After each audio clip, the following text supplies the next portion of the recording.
Hello friends, எல்லாரும் எப்படி இருக்கீங்க? நல்லா இருக்கீங்களா? ஆடினா சும்மாவா?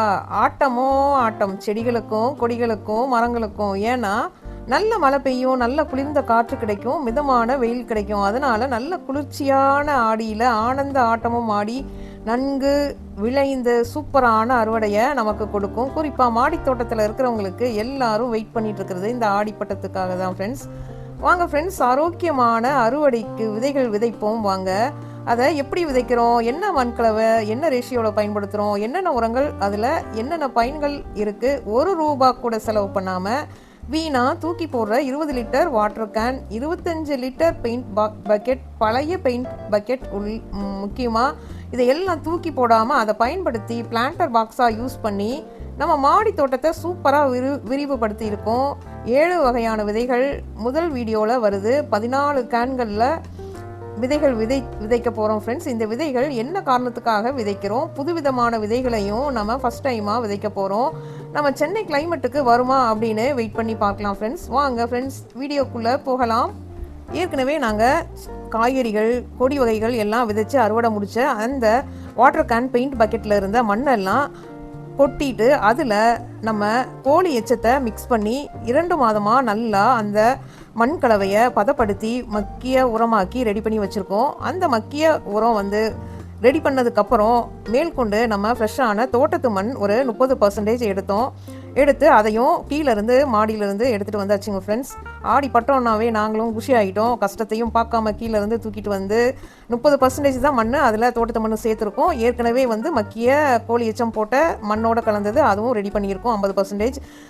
இன்னொன்று 20% வெர்மி கம்போஸ்ட், அந்த மண்புழு உரம். அதில் பாருங்கள் எவ்வளவு மண்புழுக்கள் இருக்குன்னு. இந்த மண்புழுக்களோட கலந்து நம்ம போடும்போது இன்னும் நம்மளுக்கு செடிகள் அதிக சீக்கிரமாக விளைஞ்சு நல்ல காய்களை நம்மளுக்கும் கனிகளையும் கொடுக்கும்.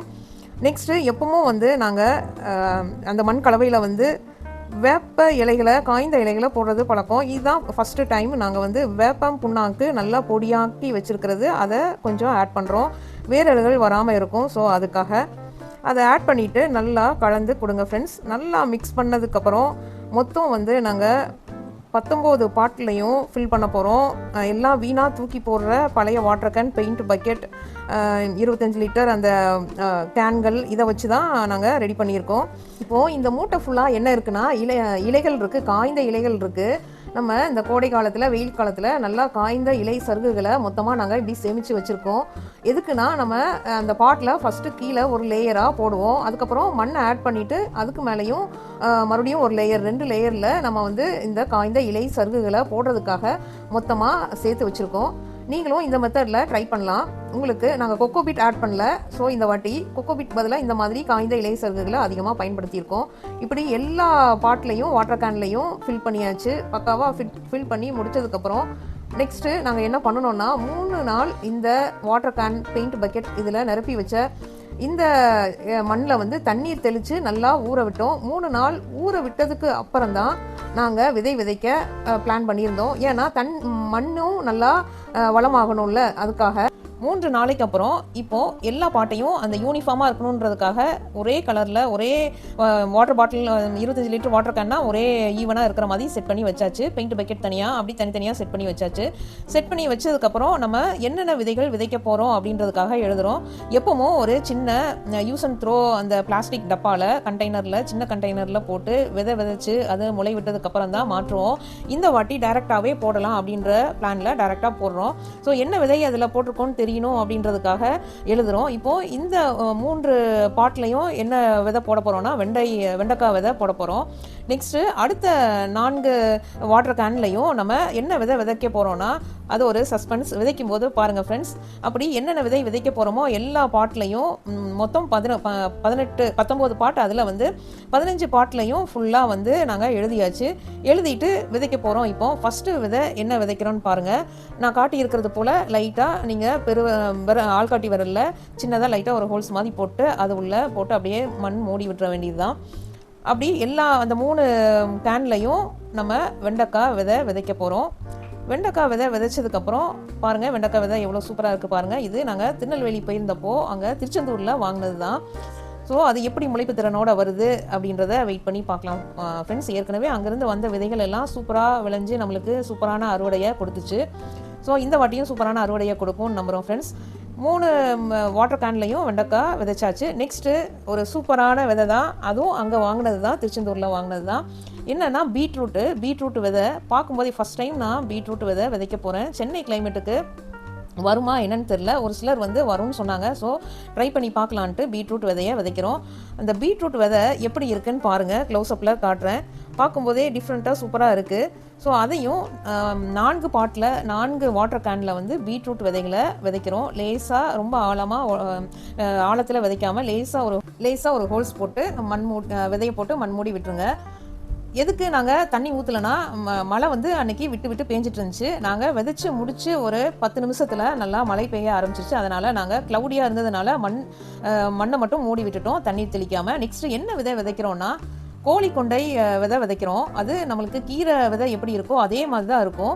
கோழிக்கொண்டை இந்த வாட்டி எதுக்கு நான் விதைக்கிறேன்னா, மாடி தோட்டத்தில் அது நல்லா பிரைட் கலரில் நல்ல பெரிய சைஸில் நல்லா அட்ராக்டிவாக இருக்கிறதுனால பூச்சிகள், பட்டாம்பூச்சிகள், தேனீக்கள் எல்லாவற்றையும் நல்லா அட்ராக்ட் பண்ணி இழுக்கிறதுனால நம்மளுக்கு பாலினேஷன் ஏற்பட்டு மாடி தோட்டத்தில் வைக்கிற காய்கறிகள், கொடி வகைகள், பழ வகைகள் எல்லாம் நல்லா அறுவடை கொடுக்கும். அதுக்காக கோழிக்கொண்டையை நாங்கள் விதைச்சாச்சு. நெக்ஸ்ட்டு இப்போ விதைக்கிறது வாடாமல்லி விதைக்கிறோம். இதெல்லாம் எங்கள் அண்ணி வீட்டிலேருந்து நாங்கள் கொண்டு வந்தது. ஸோ அவங்க அதை ட்ரை பண்ணி நல்லா காய்கறி செடிகள் எல்லாம் வரும் அப்படின்னு சொல்லி சொன்னாங்க. ஸோ அதுக்காக நம்ம ட்ரை பண்ணலான்ட்டு நாங்களும் அதை விதைச்சாச்சு. நெக்ஸ்ட்டு அடுத்தது நம்ம என்ன விதைக்க போகிறோன்னா, வெள்ளரி தான் விதைக்கிறோம்.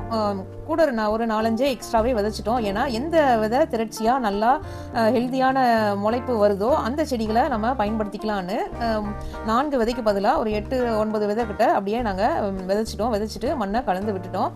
நெக்ஸ்ட்டு நம்ம என்ன விதைக்க போகிறோம்னா, பீன்ஸ் தான் விதைக்க போகிறோம். ஃபர்ஸ்ட் டைம் நாங்கள் மாடி தோட்டத்தில் இதை ட்ரை பண்ணுறோம். சென்னை கிளைமேட்டுக்கு எப்படி வருதுன்னு பார்க்கலாம். நிறையா மாடி தோட்ட நண்பர்கள் இதை விதைச்சு நல்லா அறுவடை பார்த்துருக்காங்க. ஸோ நம்மளும் இதை விதைச்சு பார்க்கலான்னு ஃபஸ்ட் டைம் ட்ரை பண்ணுறோம். இதுவும் ஊர்லேருந்து தான் வாங்கிட்டு வந்தது. அதுவும் கிட்டத்தட்ட நம்ம காராமணி விதையோட கொஞ்சம் நீளமாக இருக்கும். அதையும் ஒரு 6 விதை விதைக்கிறதுக்கு பதிலாக ஒரு 12 விதை கிட்ட அப்படி கொஞ்சம் தள்ளி அப்படியே சின்ன ஹோல்ஸ் போட்டு அதை உள்ளே வச்சு மண் மூடி கலந்து விட்டுட்டோம். எந்த செடி நல்ல முளைப்பு திறனோட நல்லா வருதோ அதை பயன்படுத்திக்கலாம் அப்படின்ட்டு. அது பீன்ஸ் 2 பாட்டில், இது அன்னக்கூடன்னு சொல்லுவாங்கள்ல, அந்த மாதிரி கொஞ்சம் அகலமாக இருக்கும். அதனால் அதை கூட ஒரு 4-5 இது எக்ஸ்ட்ராவே நாங்கள் விதை போட்டு நல்லா மண்ணை கலந்து விட்டாச்சு. அடுத்தது என்ன விதைக்க போகிறோம்னு பார்க்கலாம் வாங்க. நெக்ஸ்ட்டு நம்ம இப்போ தக்காளி விதைகள் தான் விதைக்க போகிறோம். அதையும் விதைச்சு நம்ம மண் வச்சு கலந்து விட்டாச்சு ஃப்ரெண்ட்ஸ். அடுத்த பார்ட் 2 என்னென்ன விதைகள், கொடி காய்கறிகள் என்னென்ன விதைகள் விதைக்கிறோம் அப்படின்றத பார்க்கலாம். இந்த விதைகள் எல்லாம் எவ்வளோ நாளில் முளைக்கும், முளைச்ச பின்னாடி என்னென்ன உரங்களை நாங்கள் போடுறோம், எப்படி பராமரிக்கிறோம் அப்படிங்கிற எல்லா விவரங்களையும் நான் நெக்ஸ்ட் வீடியோவில் உங்களுக்கு காட்டுறேன் ஃப்ரெண்ட்ஸ். அதனால் இந்த வீடியோவை மிஸ் பண்ணாமல் பாருங்கள் ஃப்ரெண்ட்ஸ். இந்த வீடியோ உங்களுக்கு கண்டிப்பாக பயனுள்ளதாக இருந்திருக்குன்னு நினைக்கிறேன். இவ்வளவு விரிவாக ஸ்டெப் பை ஸ்டெப்பாக நான் காட்டியதுக்கு காரணம், நீங்களும் உங்கள் வீட்டில் மாடியில், பால்கனியில் இல்லைனா ஒரு சின்ன தோட்டம் ஆரம்பிக்கணும், இயற்கை உணவுகளை வீட்டிலையே வளர்த்து சாப்பிட்ணுன்னு தான் நான் இவ்வளோ டீட்டெயிலாக உங்களுக்கு சொல்கிறேன். இதுபோல் மாடி தோட்டம், வீட்டு தோட்டம், மொட்டை மாடி, கோழி வளர்ப்பு, ஆர்கானிக் உரம், ஆர்கானிக் ஃபெர்டிலைசர், பழைய பிளாஸ்டிக் பொருட்களை பயன்படுத்தி எப்படி பிளான்டர் பாக்ஸாக மாற்றுறது, மூலிகை செடிகள் எப்படி வளர்க்கிறது, அதன் மூலம் எப்படி வருமானம் பெறலாம், இதெல்லாம் பற்றி தொடர்ந்து வீடியோக்கள் பார்க்கணுன்னா என்னோட சேனலை சப்ஸ்கிரைப் பண்ணி அந்த பெல் ஐக்கானையும் தட்டி விடுங்க ஃப்ரெண்ட்ஸ். உங்களோட கேள்விகளையும் கருத்துக்களையும் கமெண்ட்டில் கேளுங்க ஃப்ரெண்ட்ஸ். கண்டிப்பாக ரிப்ளை பண்ணுறேன். இந்த வீடியோ பிடிச்சிருந்தா லைக் பண்ணுங்கள், சப்போர்ட் பண்ணுங்கள், உங்கள் ஃப்ரெண்ட்ஸுக்கும் ஷேர் பண்ணுங்கள். Happy gardening, have a nice day.